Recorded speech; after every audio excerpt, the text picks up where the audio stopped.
Hi hello నమస్తే welcome to daily updates. నేను మీ anchor Madhu. Cine industry మొత్తం ఒకే తాటిపైకి వచ్చింది. కేటీఆర్ వర్సెస్ కొండా సురేఖ ఎపిసోడ్ దీనికి కారణమైంది.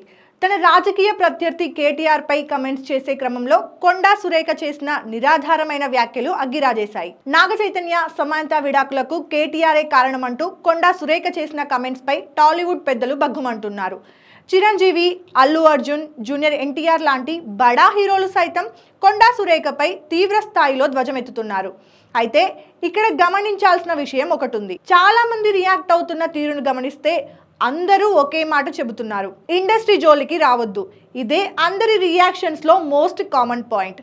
అప్పుడు అంతా సైలెంట్. నిజానికి రేవంత్ సర్కార్ అధికారంలోకి వచ్చిన వెంటనే డ్రగ్స్ పై ప్రత్యేకంగా దృష్టి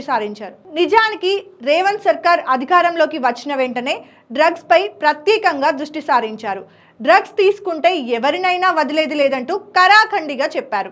ఇక ఆ తర్వాత హైడ్రా విషయంలో రేవంత్ తీసుకున్న నిర్ణయం నాడు టాలీవుడ్లోనూ పెను ప్రకంపనలకు కారణమైంది. టాలీవుడ్ మెయిన్ పిల్లర్స్లో ఒకరైన నాగార్జునకు చెందిన ఎన్ కన్వెన్షన్ కూల్చడమే దీనికి ప్రధాన కారణం. ఆ సమయంలో ఇండస్ట్రీలో ఏ ఒక్కరూ నోరు మెదపలేదు, అంతా మౌనమే పాటించారు. సినీ పరిశ్రమ మౌనంగా ఉంది. తెలుగు చిత్ర పరిశ్రమలో చేసిన కృషికి, విజయాలకు గౌరవంగా గద్దర్ అవార్డులను ప్రకటించాం. సినీ పరిశ్రమ పెద్దల నుంచి ఎలాంటి స్పందన లేకపోవడం బాధాకరం. రేవంత్ రెడ్డి స్వయంగా గత జూలైలో ఈ కమెంట్స్ చేశారు. సినీ పరిశ్రమ మౌనంగా ఉంది. తెలుగు చిత్ర పరిశ్రమలో చేసిన కృషికి, విజయాలకు గౌరవంగా గద్దర్ అవార్డులను ప్రకటించాం.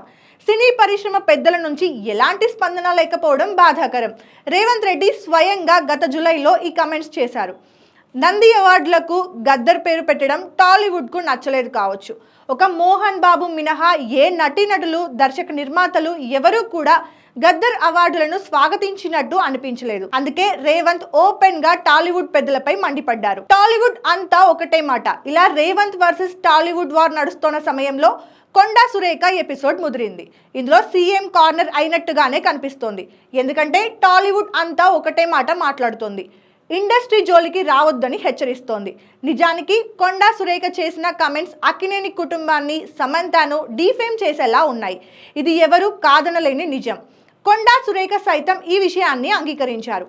నాగ చైతన్య, సమాంతను ఈ విషయంలో లాగడమే తప్పేనన్నట్లుగా ఒప్పుకున్నారు. కానీ సినీ పెద్దలు మాత్రం ట్వీట్ల దండకాన్ని ఆపలేదు.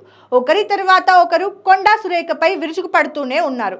అయితే కేవలం సమాంత, నాగ చైతన్య విషయాన్ని ప్రస్తావించకుండా ఇండస్ట్రీ మొత్తాన్ని కలిపేసి మాట్లాడుతుండడం చర్చకు దారితీసింది. వ్యక్తిగత జీవితాలను బయటపెట్టడం, దిగజారడం రాజకీయాలకు పరాకాష్ట. పదవిలో ఉన్న మీలాంటి వ్యక్తులు సమాజంలో హుందాగా, గౌరవంగా ఉంటూ గోప్యత పాటించేలా ఉండాలి. ఇలా చిత్ర పరిశ్రమపై నిరాధార మాటలు అనడం సరికాదు. నిజంగా ఇది బాధాకరమైన ఘటన. ఇతరులు సినీ ఇండస్ట్రీపై ఇలాంటి ఆరోపణలు చేస్తే చూస్తూ కూర్చునేది లేదు. ఇది జూనియర్ ఎన్టీఆర్ చేసిన ట్వీట్ కు సారాంశం.